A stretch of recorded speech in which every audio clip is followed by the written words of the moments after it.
Question है इस मास m is moving in a circle on a smooth horizontal plane with a velocity v naught at a radius r naught. Mass is attached to a string which passes through a smooth hole in the plane as shown. तो यहाँ पे ये ऐसी plane है, तो इस case में ऐसे सर्कुलर पाथ पे एक पार्टिकल m मास का घूम रहा है, इस मास के साथ यहाँ पे सेंटर से एक होल करके एक स्ट्रिंग ऐसे लगा दी, तो इस केस में स्ट्रिंग में टेंशन आएगी, स्ट्रिंग में टेंशन जो आएगी उसकी वजह से वो एज ए सेंट्रीपिटल फोर्स काम करेगी और उसकी वजह से ये सर्कुलर पाथ पे घूम रहा है। तो स्ट्रिंग में क्या है, टेंशन है, उस टेंशन की वजह से इसके ऊपर टेंशन एज ए क्या कर रही है, सेंट्रीपिटल फोर्स का काम कर रही है और ये सर्कुलर पाथ पे घूम रहा है।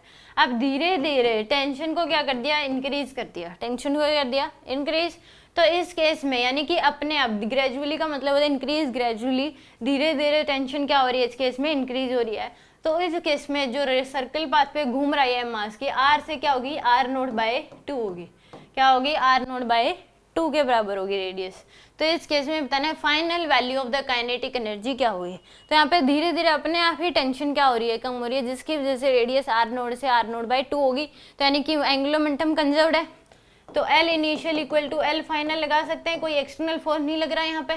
तो L initial M V node R node equal to क्या हो जाएगा, M V dash R node by 2, M से M कैंसिल, R नोड से R नोड कैंसिल, तो V डैश की वैल्यू क्या हो जाएगी, 2V नोड के बराबर। स्पीड क्या होगी इस केस में, डबल होगी।